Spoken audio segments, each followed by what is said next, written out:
दोस्तों, अंतरिक्ष में असंख्य तारे हैं, फिर भी इतना अंधेरा क्यों? आखिर क्यों रात में उजाला नहीं दिखता? कभी आपने सोचा है कि ब्रह्मांड में अनगिनत तारे मौजूद हैं जो सूर्य की तरह चमकते रहते हैं, फिर भी अंतरिक्ष में अंधेरा क्यों रहता है?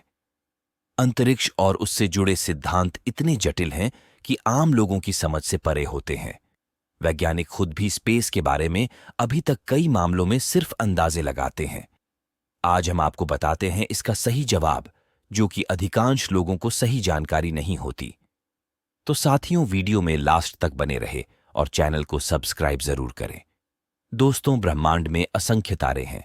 कई तो सूर्य से भी बड़े और चमकीले हैं, जो रात के समय हमें आसमान में टिमटिमाते नजर आते हैं। तो फिर पृथ्वी पर रात आखिर काली और अंधेरी क्यों होती है? ये सवाल सदियों से वैज्ञानिकों को परेशान करता रहा है। कई तरह की दलीलें पेश की गईं। यहां तक कहा गया कि ब्रह्मांड की कोई सीमा नहीं है, यहां मौजूद हर चीज स्थिर है, यानी उसमें कोई बदलाव नहीं होता। लेकिन आज तक इसका सटीक उत्तर नहीं मिल पाया।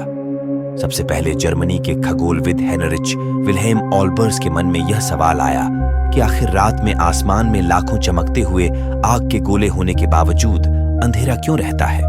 इसके बाद बहस शुरू हुई। फिर जो जवाब आए वह बेहद दिलचस्प है। इसे प्रकाश का खेल भी आप कह सकते हैं। एडगर एलन पो नाम के एक साइंटिस्ट ने इसका कुछ जवाब तलाशने की कोशिश की। उन्होंने बताया कि जब हम टेलीस्कोप से अंतरिक्ष की तरफ देखते हैं तो हर जगह हमें खालीपन नजर आता है। इसका कारण यह हो सकता है कि अंतरिक्ष शायद इतना बड़ा है कि वहां से प्रकाश की कोई किरण कभी हम तक पहुंच ही नहीं पाती। 19वीं सदी में कुछ साइंटिस्टों ने कहा, तारों के बीच धूल के बादल हैं जो धरती की तरफ आने वाली रोशनी को सोख लेते हैं। हालांकि वे भी पूरा जवाब नहीं दे पाए। खगोलविदों के मुताबिक ज्यादा दूरी से आने वाला प्रकाश रास्ते में नष्ट भी होता रहता है।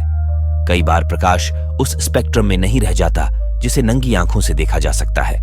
सभी वस्तुओं को दिखाने वाला प्रकाश स्वयं दिखाई नहीं देता। प्रकाश की किरणें स्वयं अदृश्य होती हैं। जब वह किसी भी वस्तु या व्यक्ति पर पड़ती हैं तो वह नजर आता है। हमारे सौर मंडल में सूरज प्रकाश का स्रोत है। उससे प्रकाश की किरणें निकलती हैं, लेकिन चंद्रमा इन किरणों को परावर्तित कर देता है। यानी हम रोशनी को तब तक नहीं देख सकते हैं जब तक हमारी आंखें उसे अवशोषित नहीं कर लेती हैं। कुछ सवाल ऐसे हैं जो विज्ञान से जुड़े हैं, यानी साइंस के पास ही उनका जवाब है। आप लोगों को यह जानकर हैरानी होगी कि ठीक इसी प्रकार अंतरिक्ष में अरबों खरबों बड़े बड़े सूरज जैसे तारे हैं, किंतु अंतरिक्ष अंधकारपूर्ण है, क्योंकि नक्षत्रों और गैलेक्सियों के बीच के आकाश में परावर्तित करने वाली कोई वस्तु मौजूद नहीं है। दोस्तों, अंतरिक्ष यान में बैठा यात्री जब सूरज की तरफ देखता है तो केवल चमकदार गोल सूरज नजर आता है, किंतु उसके चारों तरफ घना अंधकार रहता है।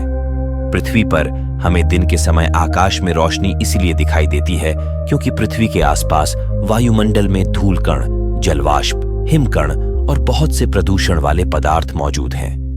ये पदार्थ सूरज की किरणों को परावर्तित और अपवर्तित करते हैं, जिससे हमें दिन में आकाश रोशन नजर आता है। दोस्तों, उम्मीद है आपको यह बात समझ जरूर आ गई होगी कि अंतरिक्ष में अंधेरा क्यों रहता है।